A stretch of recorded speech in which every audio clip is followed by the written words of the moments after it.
That sure is a bit of a hard question to answer. But that would be me. I'm Alondra Gataé. I've been in the industry as a hair and makeup artist for the last 20, 25-ish. I want to say 20, 25 years. I started when I was really young. But yeah, I've been in the industry and I've loved it ever since.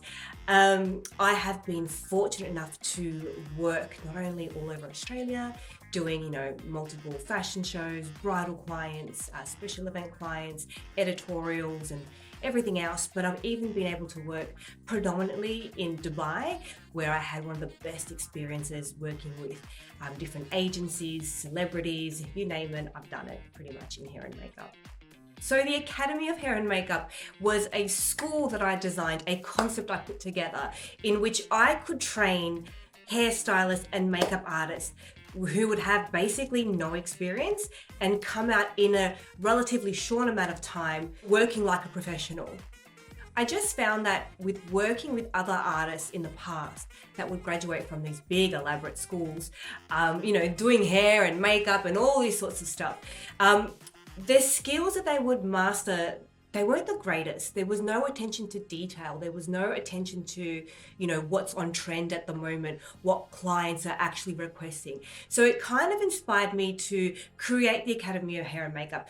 Basically a one-stop place where people can not only learn, the craft and the art of glamorous hair and makeup, but also be able to put it into a viable business, because I also feel that that is one key element that most schools are missing.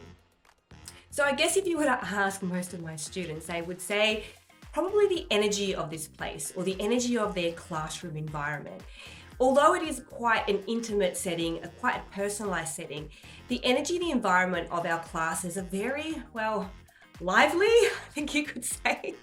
We're always joking and laughing and getting to know each other and having a good time. I guess because it is, my classes are quite small, it has that really sort of exclusive feel where I'm able to spend more one-on-one time with my students, to get to know them, their personalities, and of course their work, the detail of the work, to really fine-tune and hone into on their work, because at the end of the day, that's what makes a artist into a great artist.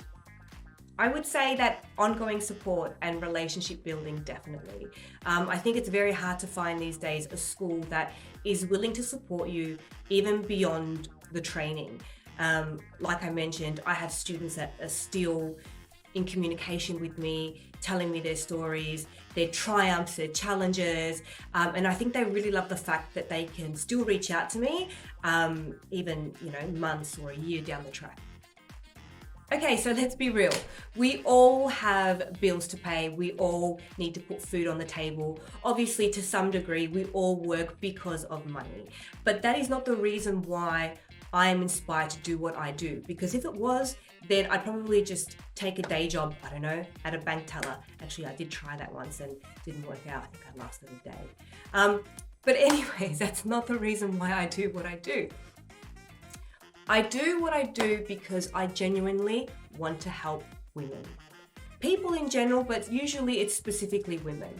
I want to help women to be more self-sufficient, more independent, which will in turn create more options and give them more power and more strength to do what they want to do in life.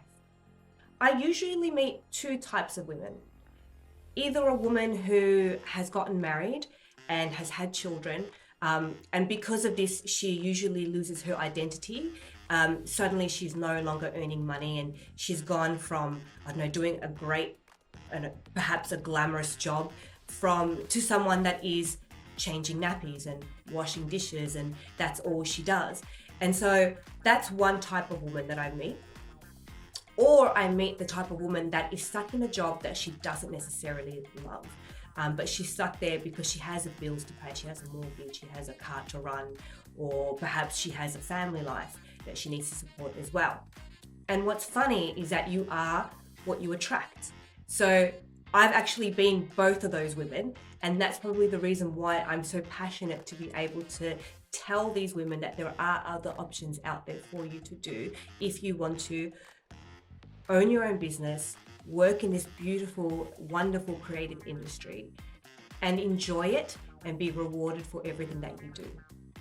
My mum once gave me a piece of advice, and she said, every woman, no matter, even if she marries the wealthiest man, should always stand on her own 2 feet, should always be able to earn her own income. And I strongly believe that. With the right guidance and with the right education, I think anything's possible. And this career choice is no exception to the rule. As long as you dedicate enough time to practicing your craft and enough time to work on developing your business, then you will definitely succeed as a hair and makeup artist. I like to think of myself as proof that anything is possible in this industry if you really, really want it. I mean, take a look at me. I'm a single mum, and after 20 or 25 years, I'm still thriving in this industry more than before, regardless of all the world events that have gone on lately. I'm still here, I'm thriving, and now I'm teaching people how to do that for themselves.